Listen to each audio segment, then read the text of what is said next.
everyone. Welcome to the Relationships Myth Show. We are live tonight with Eric.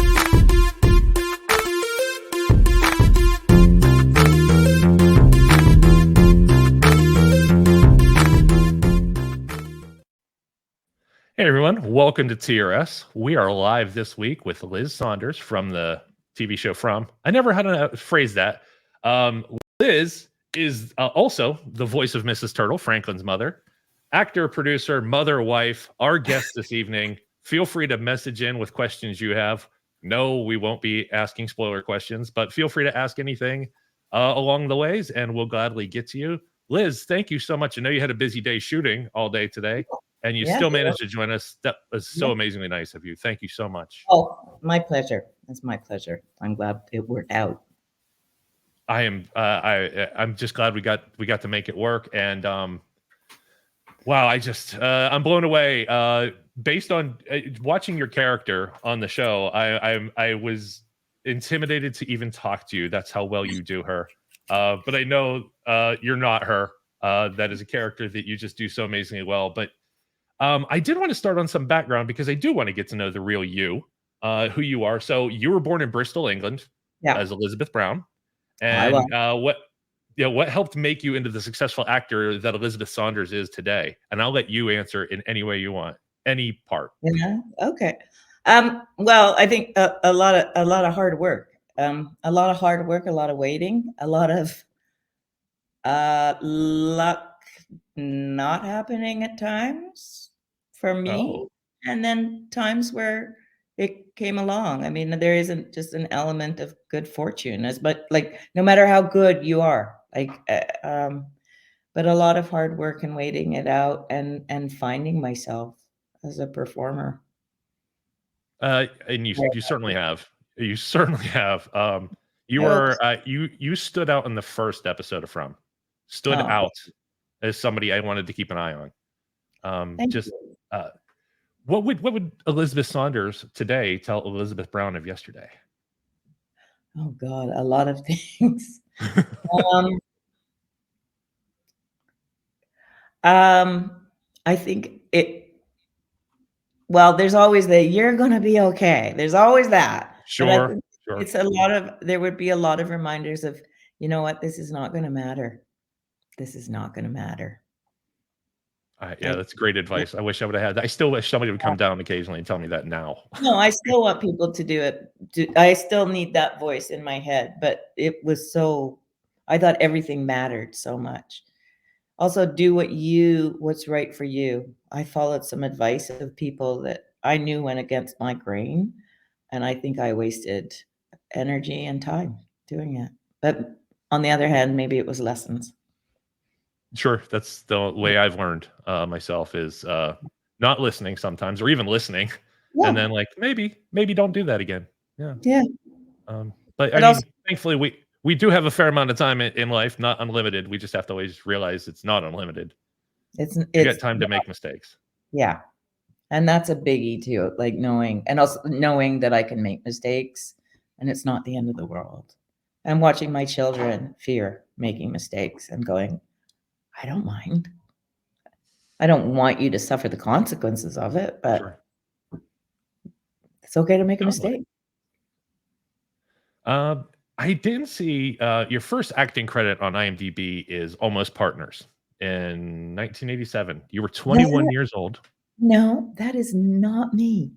They will not take it off the IMDb. I have asked. Oh my gosh. I think I didn't have questions about it. I'll make something up if you want. Oh no, but well, first off, let's get this down. So you're saying it on camera to the world. That's not you. IMDb has it wrong. I'll clip this out and send it to him. Almost Partner. I'm sure this is one of the. I do not.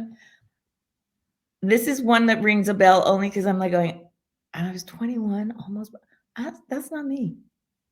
But I have literally had several things on IMDb that I have had to go. Please take this off. This is not me. There was one that was like, I was 4 as I played the 70-year-old woman that you're claiming. Well, let's go this direction. What was your first film or television role that should? Um, I would think my first one would be Life After Hockey. I think that would Very be what. Canadian. Yeah, very Canadian. Totally Canadian. There is life after hockey. Apparently, yeah.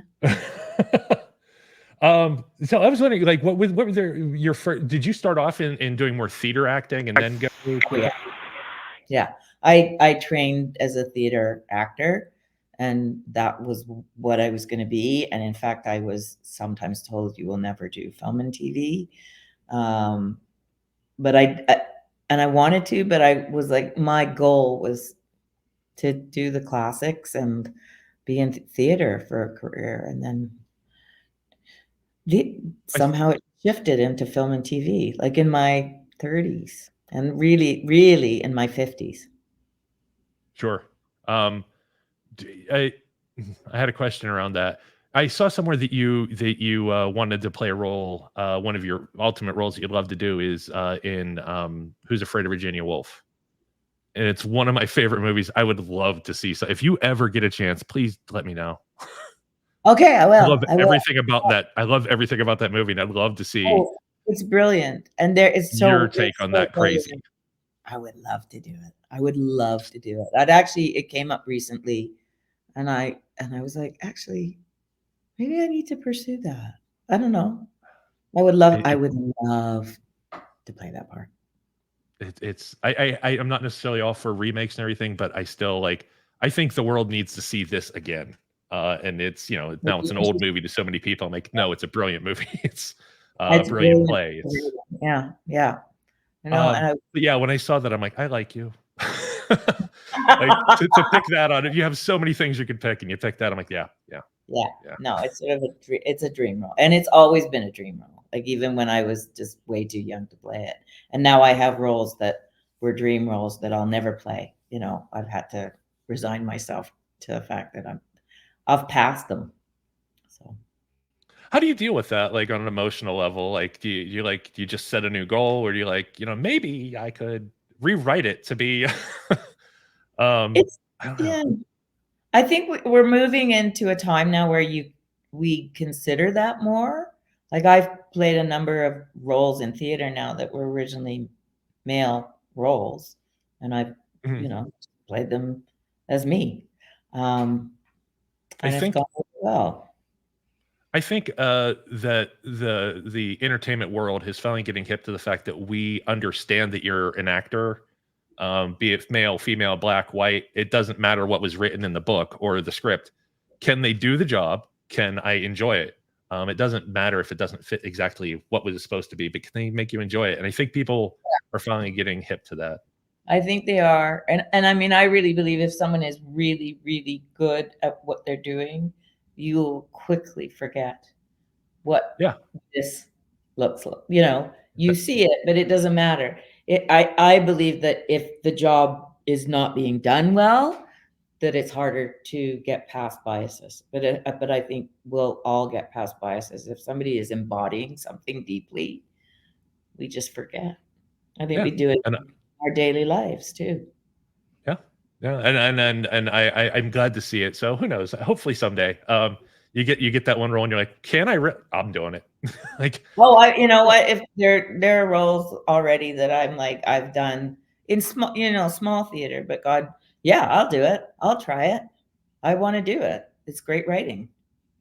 that's yeah. I'm always attracted to great writing again, which is probably why I like your current series. Those writers, and I was mentioning it to Josh and Zaz earlier. Those writers seem to write for the actors to shine. I I get that think they're writing a whole world, but when it comes down to an individual dialogue piece, it is you're an actor, sell it. I trust you. I think that started to happen really quickly on this series. Like I don't have a lot of experience taking a series from the beginning. To be in a series where you are developing a character while the writers are developing it. This is the first time for me. Um, but I got the impression that especially John Griffin, really, him and Jeff Pinkner were like, we love writing for you guys. and we started things shift quite quickly. We started seeing things in characters. They're like, that's like David Alpe. He's a violin virtuoso, like he is. Jade wasn't going to be that.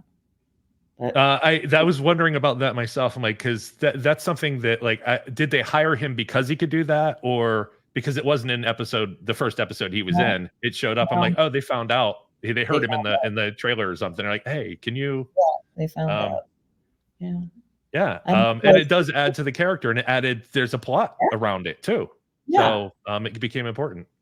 No, I think And I'm they sure. pay close attention to how we sort of behave as humans, and they adapt it to fit us.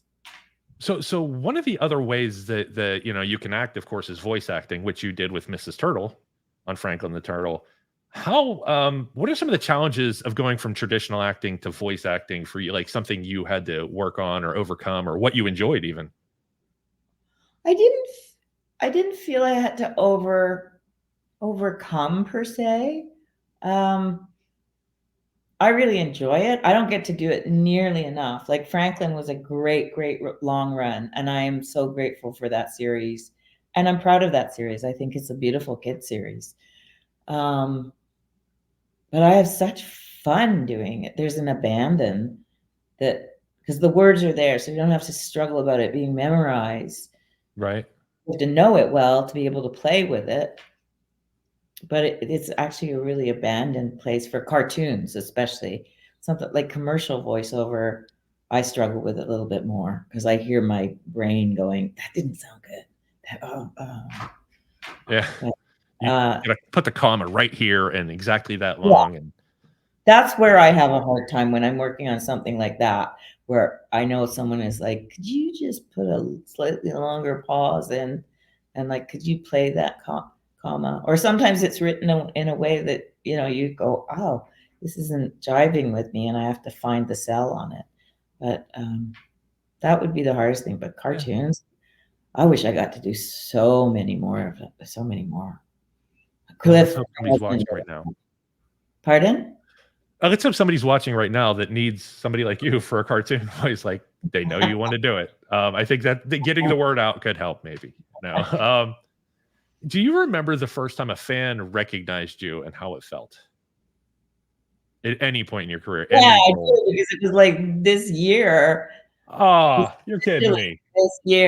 this year was the first time I was in the airport, and this very sweet young woman came up to me and went, "Are you Donna?" And I just at first was about to go no because I was like, it was out of No, context. I'm So Liz. yes. And then I went, "Oh no, I'm Donna. Yes." And we had a lovely chat. She didn't have a request to have you yell at her or something, or No, no, no. good, good.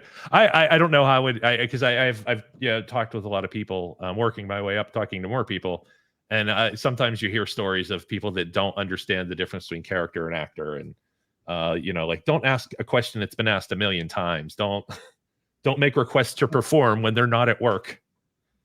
Oh, that's not cool as far as I'm concerned. And it I never don't. like even like even within even like just people work when I did theater and someone go do this and no. You're not my director. I'll perform sometimes, but I choose when to do Yep. it. Yes. Yes. Yeah. Like I'll Yeah. gladly do it when I want to, but not. I'm not a Yeah. monkey. I'm not. Yeah. I'm not doing it on command Yeah. No, unless I'm getting paid. I haven't encountered it in real life. I've encountered it online, assumptions made that, there are things about Donna that's me, and I'm like, I just answer in my own way and I hope they figure it out.